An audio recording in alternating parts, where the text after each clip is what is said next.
Hello student, मैं मोहसिन खान, प्रवक्ता भौतिक विज्ञान एएसए जीनियस इंस्टीट्यूट। साथियों, लास्ट टॉपिक में हम लोगों ने वैद्युत फ्लक्स के बारे में पढ़ा। आज हम लोग पढ़ने जा रहे हैं गॉस की प्रमेय का सत्यापन। स्टूडेंट्स, आपसे गुजारिश है कि यदि आपने हमारे चैनल को सब्सक्राइब नहीं किया है तो सबसे पहले चैनल को सब्सक्राइब कर दीजिए और बेल आइकन को दबा दीजिए, जिससे कि हमारे नए नए वीडियोस के नोटिफिकेशन आपके मोबाइल पर आपको प्राप्त हो पाए। तो साथियों, स्टार्ट करते हैं हम लोग गॉस की प्रमेय का सत्यापन। तो गॉस की प्रमेय क्या होती है, सबसे पहले ये समझते हैं। किसी बंद पृष्ठ से संबंधित वैद्युत फ्लक्स उस पृष्ठ पर उपस्थित आवेश का 1/ε0 गुना होता है। इस प्रमेय को ही गॉस की प्रमेय कहते हैं। साथियों, वैद्युत फ्लक्स को हम फाई से प्रदर्शित करते हैं और आवेश को क्यू से प्रदर्शित करते हैं, और गॉस की प्रमेय होती है आवेश का 1/ε0 गुना। तो एक बार दोबारा समझे, किसी बंद पृष्ठ से संबंधित वैद्युत फ्लक्स उस पृष्ठ पर उपस्थित आवेश का 1/ε0 गुना होता है। इस प्रमेय को ही गॉस की प्रमेय कहते हैं। ठीक है ना? एक बार अंतिम बार फिर समझ लीजिए। साथियों, बंद पृष्ठ कहना बहुत जरूरी है। अगर ये शब्द आप यूज नहीं करेंगे तो आपकी ये डेफिनेशन गलत हो जाएगी। तो एक बार अंतिम बार इसको दोबारा समझते हैं। किसी बंद पृष्ठ से संबंधित वैद्युत फ्लक्स उस पृष्ठ पर उपस्थित आवेश का 1/ε0 गुना होता है। इस प्रमेय को ही गॉस की प्रमेय कहते हैं।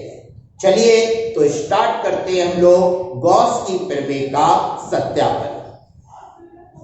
गॉस की प्रमेय का सत्यापन करने के लिए सबसे पहले एक डायग्राम बनाएंगे हम लोग। ये एक आकृति हो गई। यहां पर एक बिंदु O है जिस पर +Q कूलम का आवेश स्थित है। इस आवेश से कुछ दूरी पर एक पृष्ठ है जिसकी दिशा पृष्ठ की दिशा पृष्ठ क्षेत्रफल की दिशा पृष्ठ के लंबवत हो गई, और वैद्युत क्षेत्र की दिशा ये हो गई। इसको हम लोग बोलेंगे DA, और इनके बीच का जो कोण है वो हमने थीटा लिया। साथियों, इस पृष्ठ से इस बिंदु की जो दूरी है वो स्मॉल r मान ली गई है, और इनका बीच का जो घन कोण है वो हमने d ओमेगा माना। तो सबसे पहले एक अनियमित बंद पृष्ठ है। इस बंद पृष्ठ के अंदर एक बिंदु O है जिस पर +Q कूलम का आवेश स्थित है। इस आवेश से स्मॉल r मीटर की दूरी पर एक छोटा सा क्षेत्रफल, जिसे सूक्ष्म क्षेत्रफल कहते हैं, d है। हम जानते हैं क्षेत्रफल सदिश की दिशा हमेशा पृष्ठ के लंबवत होती है। तो साथियों देखो, ये पृष्ठ हो गया और ये पृष्ठ के लंबवत DA हो गया। ठीक है ना? वैद्युत क्षेत्र की दिशा ये हो गई और इन दोनों के बीच का कोण थीटा हो गया।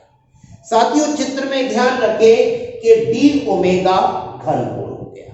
तो अब हम लोग स्टार्ट करते हैं सबसे पहले वैद्युत फ्लक्स के सूत्र से। वैद्युत फ्लक्स के सूत्र से साथियों, वैद्युत फ्लक्स का फॉर्मूला होता है d phi = E vector dot dA vector. Okay, d phi = होता है E vector dot dA vector. साथियों, याद रखिए A vector dot B vector को हम लोग लिखते थे AB cos थीटा। तो याद रखें E vector dot DA vector को हम लोग लिखेंगे E D A cos theta. चलिए वैल्यू रखते हैं इसकी, तो डी फाई इक्वल टू हो जाएगा यहां पर E D A cos theta. इसके बाद हम लोग इसे इक्वेशन फर्स्ट दे देंगे और अब हम लोग लिखेंगे वैद्युत क्षेत्र के सूत्र से,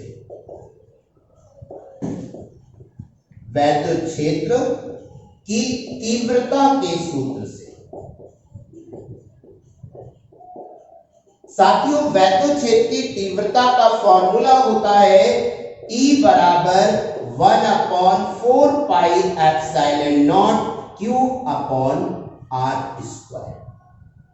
अब हम लोग इक्वेशन फर्स्ट में E का मान रख देंगे, तो लिखेंगे यहां पर समीकरण 1 में E का मान रखने पर, जब हम इक्वेशन फर्स्ट में E का मान रखेंगे तो डी फाई इक्वल टू हमारे पास आ जाएगा 1/4 पाई एप्सिलॉन नॉट, इनटू में होगा Q upon R square, into में हो जाएगा डी ए कॉस थीटा। साथियों डी फाई वैसी का वैसी रहा, इसको हमने कुछ इस प्रकार से लिख दिया Q upon 4 pi epsilon naught, और बाकी को इस प्रकार से लिखा d A cos theta upon r square. साथियों यहां पर ध्यान देने वाली बात यह है कि ये जो d A cos theta upon r square होता है ये घनकोण कहलाता है, इसे हम लोग डी ओमेगा कहते हैं। याद रखेंगे d A cos theta upon r square की वैल्यू घनकोण यानी डी ओमेगा के बराबर होती है। तो यहां आ गया d phi equal to Q upon 4 pi epsilon naught into d omega. साथियों समाकलन करने पर, समाकलन करने पर जैसे ही हम लोग समाकलन करने पर लिखते हैं, समाकलन के साइन यानी चिन्ह आ जाएंगे दोनों तरफ, तो यहां पर होगा इंटीग्रेशन डी फाई और यहां हो जाएगा Q upon 4 pi epsilon not D omega. साथियों इंटीग्रेशन डी फाई की वैल्यू फाई के इक्वल होती है। याद रखें इंटीग्रेशन डी फाई की वैल्यू हमेशा फाई के इक्वल होती है। यहां आ गया फाई, ये वाला स्टेप बाहर आ गया, तो Q upon 4 pi epsilon not integration D omega.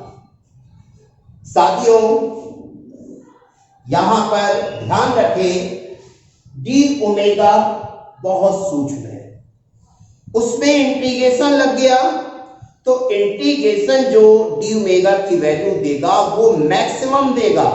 और याद रखें इंटीग्रेशन डी ओमेगा की जो मैक्सिमम वैल्यू होती है वो 4 पाई के इक्वल होती है। याद रखें घनकोण का जो सबसे अधिकतम मान होता है साथियों वो 4 पाई के इक्वल होता है। तो हम लोग इंटीग्रेशन डी ओमेगा के प्लेस में 4 पाई रख देंगे। जैसे ही रखेंगे तो फाई इक्वल टू हो जाएगा Q upon 4 pi epsilon not into 4 पाई। साथियों 4 से 4 कैंसिल हो गया, पाई से पाई कैंसिल हो गया, फाई इक्वल टू हो गया Q अपॉन एप्सिलॉन नॉट, और यही होती है गॉस की प्रमेय। एक बार दोबारा इसको रिवाइज करते हैं क्या किया गया इस प्रमेय में।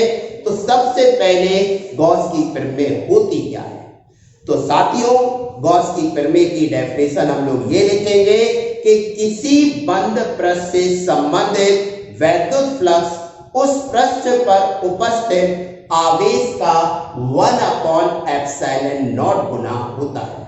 ठीक है ना। अब इसके लिए सबसे पहले हमने डायग्राम बनाया।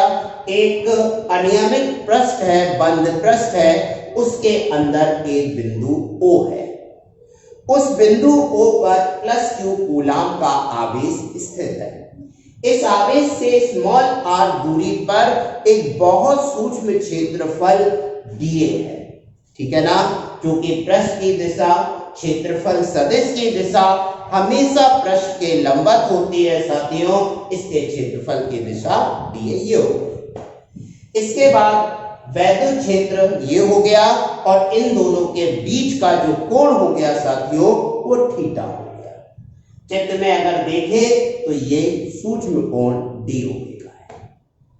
अब हम लोग इसको करेंगे कैसे, तो सबसे पहले इसका सत्यापन करने के लिए वैद्युत फ्लक्स का फॉर्मूला लगाया जाएगा। वैद्युत फ्लक्स का फॉर्मूला होता है डी फाई बराबर E vector dot D A vector.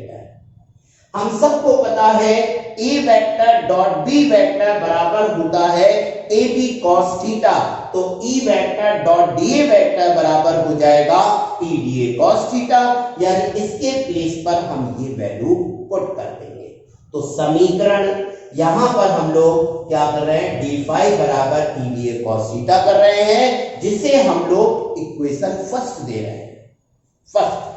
अब वैद्युत क्षेत्र की तीव्रता के सूत्र से साथियों वैद्युत क्षेत्र की तीव्रता का फॉर्मूला होता है E बराबर 1/4 पाई epsilon naught into Q upon r square. Equation first में समीकरण 1 में E का मान रख दिया, जब रखा तो d फाई बराबर आ गया 1/4 पाई epsilon naught into Q upon r square into में dA cos थीटा। साथियों इस Q को इधर शिफ्ट किया तो Q upon 4 pi epsilon not हो गया इनटू इसको हमने ऐसे लिख दिया dA cos theta upon r square. साथियों ये जो dA cos theta upon r square होता है ये घनकोण d ओमेगा को प्रदर्शित करता है, इसके dA cos theta upon r square equal to d omega यहां पर पुट कर दिया, रख दिया हमने, ये आ गया। अब हमने समाकलन कर दिया, समाकलन किया तो दोनों तरफ समाकलन के निशान आ गए, integration d phi equal to integration q upon 4 pi epsilon naught into d omega हो गया। साथियों इंटीग्रेशन डी फाई की जो वैल्यू होती है वो फाई के बराबर होती है, तो फाई बराबर हो गया, ये बाहर आ गए तो q upon 4 pi epsilon naught into integration D omega.